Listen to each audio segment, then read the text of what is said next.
வாழ்க வளமுடன். என்னுடைய பேர் நாகராஜ். நான் ஒரு ஃபீட்பேக் கொடுக்கலாம் அப்படின்னா, வழக்கம் போல தான். பயிற்சிக்கு முன், பயிற்சிக்கு பின் அப்படி என்னால் சொல்ல முடியும். போன 2021 தீபாவளிக்கு ஒரு வாரத்துக்கு முன்னாடி ஒரு ஃபோன் நைட் 10 மணிக்கு வந்தது. நாளைக்கு காலையில் கிளம்பி கோயம்புத்தூர் வாங்க. இவ்வளோ தான் எனக்கு கிடச்ச தகவல். என்ன ஏது ஏன் ஒன்றும் எனக்கு தெரியாது. ஒரே ஒரு நாள் தான் டைம் இருக்குது, எப்படி பண்ண முடியும்னு கேட்டதுக்கு, இல்லை கட்டாயம் வரணும். அது எனக்கு சால்ட்டுன்னு வந்த ஃபோனு. ஏன்னா இதுக்கு முன்னாடி 2-3 விஷயங்கள் அவருக்கு எனக்கு கொடுத்தது இப்படி தான் கொடுத்தாரு. சரி மறுக்காமல் அதுக்கு போனோம். போயிட்டு வந்த பிறகு ஏற்பட்ட மாற்றங்கள் தான் அது இன்னைக்கு வரையும் என்னை இங்கே நிற்க வச்சுருக்கு. அவர் கொடுத்த அந்த விஷயம் உடல், மனம், ரிலேஷன்ஷிப் அண்ட் ஃபினான்ஸ், இந்த 4 விஷயங்கள் இருந்தால் நிறைவுங்கிற விஷயம் பலமுறை சிந்தித்த விஷயங்கள் தான். பட் அதை உறுதிப்படுத்துகிற மாதிரி முதல் வகுப்பே எனக்கு இருந்தது. அதனுடைய விளைவு என்னென்னா, இன்றைக்கி என்னுடைய ஃபிசிக்கல் ஹெல்த் நான் நல்லாவே சொல்ல முடியும். இன்றைக்கு வரையும் என்னால் உறுதியாக நல்ல ஒரு ஹெல்த்தியாக என்னால் லீட் பண்ண முடியுது. உடலில் அடிக்கடி ஏற்படுகின்ற சின்ன சின்ன மாற்றங்கள் நான் அவர்கிட்ட டிஸ்கஸ் பண்ணும்போது, இது பயிற்சினால் வரக்கூடிய மாற்றங்கள், நல்ல விஷயத்தை நோக்கி போயிட்டுருக்கு.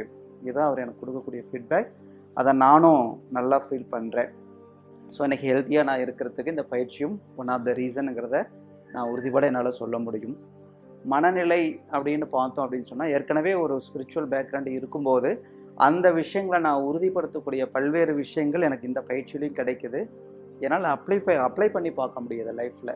சில இடங்களில் சில விஷயங்கள் அப்ளை பண்ணும்போது வரக்கூடிய ஃபீட்பேக், அப்போ என்னுடைய மைண்டு என்ன நினைக்குது, என்னோடய திங்கிங் எப்படி இருக்குது, இது எப்படி நம்ம பயிற்சியில் கொடுத்த விஷயங்களோட ஒத்து போகுது, அப்போ எந்த இடத்துல நான் கரெக்ட் பண்ணணும், எந்த இடத்துல சரி பண்ணணும், இந்த மாதிரி விஷயங்களுக்கு இந்த பயிற்சியில் இருக்கக்கூடிய இந்த 2ஆம் நிலையில் இருக்கக்கூடிய பயிற்சிகள் ரொம்பவுமே சப்போர்ட்டிவாக இருக்குதுங்கிறத என்னால் உறுதியாக சொல்ல முடியும். அதை நான் பயன்படுத்திட்டும் இருக்கிறேன்.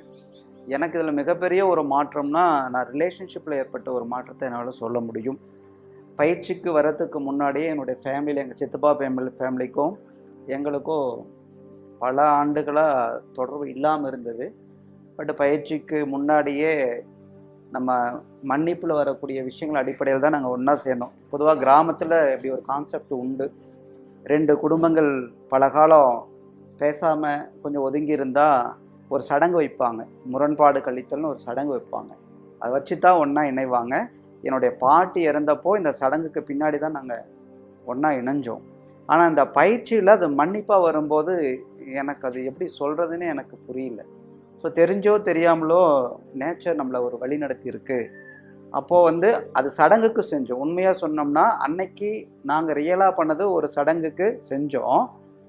இந்த வகுப்பில் மன்னிப்புங்கிற ஒரு கான்செப்ட் வரும்போது எவ்வளோ தூரம் அது முக்கியத்துவம் வாங்கிறத உணர முடிஞ்சது. அதுக்கு பிறகு இந்த மன்னிப்பு நான் ரியலாக பண்ண என்ன நடந்ததுங்கிறதான் நாங்கள் உங்கள்கிட்ட எல்லாருக்குமே நான் கண்டிப்பாக ஷேர் பண்ணி ஆகணும். அவங்க ஃபேமிலியில், அதாவது என்னோடய சித்தப்பா ஃபேமிலியில் எங்கள் தங்கச்சி டெட் பெட்டு, இறக்குற கண்டிஷன். அதாவது எப்போ இறப்பாங்க, என்ன நோயின்னு தெரியாதுன்ட்டாங்க. என்னுடைய தம்பிக்கு கால் ஃபுல்லாக புண்ணு. அவங்களுடைய தாத்தாவுக்கு இறக்கும் தருவாய், என்ன பண்ணுறதுன்னு தெரியல. இது அவங்கக்கிட்ட இருந்த விஷயம். அவங்க இந்த மந்திரங்கள் அந்த மாதிரி விஷயங்களை ரொம்ப ஈடுபடுவாங்க. அப்போ கேட்ட விஷயம், உங்களால் ஒரு ஃபேமிலி பாதிக்கப்பட்டிருக்கு, பல ஃபேமிலிகள் பாதிக்கப்பட்டிருக்கு, அவங்களுடைய எதிர்ப்பு தான் உங்களுக்கு இந்த சிக்கல், நீங்கள் எல்லா ஃபேமிலியோட சமாதானமாக போகணும்.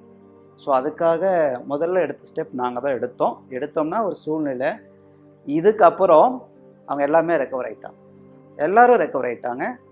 பையனுக்கு மேரேஜ் ஆகிடுச்சு, அந்த பொண்ணு நார்மலாக ஆகிடுச்சு, அந்த இறப்பு கடலில் இருந்தது பெரியவர் நார்மலாக இருக்கிறாரு, எல்லோரும் நார்மலாக இருக்கிறாங்க. அதை விட முக்கியமான விஷயம், எந்த விதமான குற்ற உணர்ச்சி இல்லாமல் 2 பேரும் இப்போ இயல்பாக பழகிட்டு இருக்கோம். இது இந்த ரிலேஷன்ஷிப்பில் நடந்த மிகப்பெரிய விஷயம். நாங்கள் சடங்காக செஞ்சாலுமே அதோடைய உள்ள அர்த்தம் நம்ம மன்னிப்பில் தான் புரிஞ்சுக்க முடிஞ்சது. அது எப்படி நம்முடைய எனர்ஜி தான் அங்கே போயிருக்கு. நீங்கள் மன்னிப்பு கேட்கும்போது திரும்ப அந்த எனர்ஜி நமக்கு தான் வரும். இதை பயன்படுத்தி நம்ம 4 விஷயங்களுக்காக பயன்படுத்தலாங்கிற ஒரு விஷயம், ஒரு உணர்தலாக வந்ததுனால என்னால் இதை சக்ஸஸ்ஃபுல்லாக பண்ண முடிஞ்சது. இதனுடைய ரிலேஷன்ஷிப்பில் மிகப்பெரிய விஷயம். அந்த இடத்துல அந்த செய்வினை வெண்மந்திரம் அப்படிங்கிறப்போ ஒரு சில நபர்கள் தான் எனக்கு முன்னாடி வந்து நிற்பாங்க. இப்போ நான் நினச்சா கூட வரமாட்டேங்கிறாங்க. இப்போ அந்த அளவுக்கு ஒரு இந்த ரிலேஷன்ஷிப்பில் என்னால் ஒரு வெற்றிகரமாக என்னுடைய லைஃப்பில் செயல்படுத்திக்க முடிஞ்சிருக்கு. இறுதியாக ஃபினான்ஸ், அது ஒரு ஸ்டெப் நான் இன்னும் போக வேண்டி இருக்குது. ஆனால் பயிற்சிக்கு முன்னாடி பின்னாடி பார்த்தோம்னா பல்வேறு வகையில் என்னால் ஃபினான்ஸில் திட்டமிட முடியுது, மேம்பட்டு இருக்க முடியுது. என்னுடைய பிஸ்னஸை அடுத்த கட்டத்துக்கு என்னால் கொண்டு போயிருக்க முடியுது. ஃபஸ்ட்டு நான் பிளான் பண்ணுவேன், இந்த மாதம் எனக்கு இவ்வளோ டார்கெட் இருக்குது, நான் என்ன பண்ணுறதுன்னு பயந்த காலம் போயிட்டு எனக்கு இதுதான் டார்கெட்டு, இதை நான் அச்சீவ் பண்ணுறதுக்கு என்ன வழின்னு எனக்கு யோசிக்க வச்சது. அதை நான் செயல்படுத்தியும் இருக்கிறேன், இன்றைக்கி அடுத்த லெவலுக்கு நான் மூவ் பண்ணியும் இருக்கிறேன். அதுக்கு தகுந்த மாதிரி பிரபலமான கம்பெனிகள்லாம் என்னை நோக்கி இப்போ வர ஆரம்பிச்சிருக்கு. என்னால் அதை செலக்ட் பண்ணக்கூடிய அளவுக்கு எனக்கு கெப்பாசிட்டியும் வளர்ந்துருக்கு. அந்த அளவுக்கு ஒரு ஃபினான்ஷியலியும் என்னால் இதில் மேம்பட்டிருக்க முடியுது. இதெல்லாம் தாண்டி எனக்கு ஒரு விஷன் இருந்தது, நம்ம லைஃப்லேயும் டெவலப் ஆகணும், ப்ளஸ் ஸ்பிரிச்சுவலாகவும் டெவலப் ஆகணும். அப்படிங்கிறதுக்கு தகுந்த மாதிரி தான் என்னுடைய வளர்ச்சி இருந்துட்டு. ப்ளஸ் சொசைட்டிக்கு நான் ஏதாவது ஒன்று செஞ்சிட்டே இருக்கணும், இதுதான் இயல்பாகவே இருந்த ஓட்டம் பயிற்சிக்கு வரத்துக்கு முன்னாடி இருந்தே. பட் இதெல்லாமே கிராஜுவலாக இப்போ டெவலப் ஆகிட்டு இருக்கிறத நான் கண்கூடாக பார்த்துட்ருக்குறேன், அதை நான் அனுபவிச்சுட்டும் இருக்கிறேன். ஏன்னா இப்போ என்னுடைய ஆர்கனைசேஷன் பிஸ்னஸ்க்கும் சப்போர்ட் பண்ணது, இந்த சொசைட்டிக்கும் பல்வேறு சர்வீஸ் பண்ண சப்போர்ட் பண்ணிகிட்ருக்கு, என்னையும் என்னுடைய ஃபேமிலியும் டெவலப் பண்ணிகிட்ருக்கு.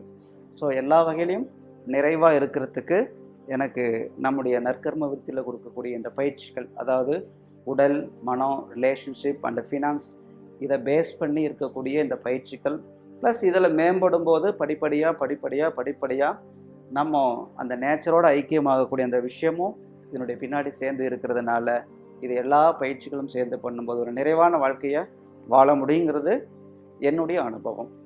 நன்றி.